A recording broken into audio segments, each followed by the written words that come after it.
Common types of shock. हमारे पास 4 common type है: hypovolaemic, cardiogenic, distributive और ऑब्स्ट्रक्टिव।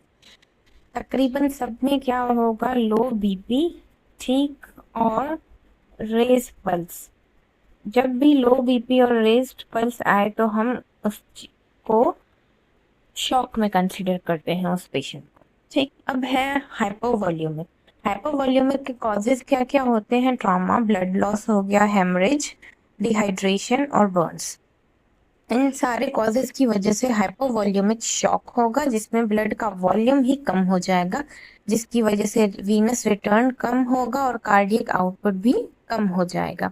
साइंस हमें क्या मिलेगी? टेकिकार्डिया, हाइपोटेंशन, कूल स्किन होगी। मेन ये डिफरेंशिएटिंग पॉइंट है दूसरे शॉक से, एंड ओलिगोयूरिया मिलेगी। उसके बाद हमारे पास आता है कार्डियोजेनिक शॉक। कार्डियोजेनिक का मोस्ट कॉमन कार्डियक ही कॉजेज है सारे, तो एमआई हो गया most common, then heart failure और अरीथमिया। मैकेनिज्म अगर हम देखें तो हार्ट पंप सही से नहीं कर पाती, जिसकी वजह से कार्डियक आउटपुट कम हो जाता है और टिश्यूज में हाइपोक्सिया हो जाता है। इसमें हमारे पास चेस्ट पेन होगा, डिस्निया होगी, दोनों कार्डियक सिम्टम्स की वजह से, पल्मोनरी एडिमा और एलिवेटेड जेवीपी।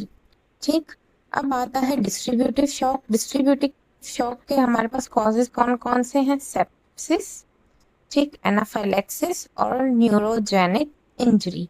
मैकेनिज्म इनका वेजोडाइलेशन है। जब भी सेप्सिस होती है तो वेजोडाइलेशन हो जाती है, सिस्टमिक वेस्कुलर रेजिस्टेंस कम हो जाता है और जो ब्लड फ्लो है वो प्रॉपरली डिस्ट्रीब्यूट नहीं होता। अब इसमें जैसे कि सेप्टिक है या डिस्ट्रीब्यूटिव है तो वार्म पेरिफेरीज मिलेगी, ठीक, रेड फ्लश स्किन होगी, टेकिकार्डिया, फीवर सेप्सिस की वजह से, अर्टिकेरिया मिल सकता है जिसको हम एनाफिलेक्सिस भी बोलते हैं, हाइव्स। उसके बाद हमारे पास आता है ऑब्स्ट्रक्टिव शॉक। ऑब्स्ट्रक्टिव शॉक में हमारे पास कोई भी ऑब्स्ट्रक्शन आ जाती है, आइदर वो पल्मोनरी एम्बोलिज्म की वजह से हो, टेंशन न्यूमोथोरिक्स की वजह से भी हो सकती है, या फिर कार्डियक टेम्पोनेट की वजह से भी। इसमें ऑब्स्ट्रक्शन होगी, मैकेनिकल ऑब्स्ट्रक्शन, जिसकी वजह से हमारा प्री लोड और आफ्टर लोड कम हो जाएगा। ठीक, इसमें हमारे पास साइंस क्या मिलेंगी? एक तो डिस्टेंडेड नेक वेन्स, ऑब्स्ट्रक्शन होगी तो ऊपर की चीजें डिस्टेंड हो जाएंगी, मफल्ड हर्ट साउंड और ट्रेकिया भी डेविएट मिलेगा ड्यू टू ऑब्स्ट्रक्शन। ये था सिंपल प्रोसेस इनको याद करने का, हाँ, शॉक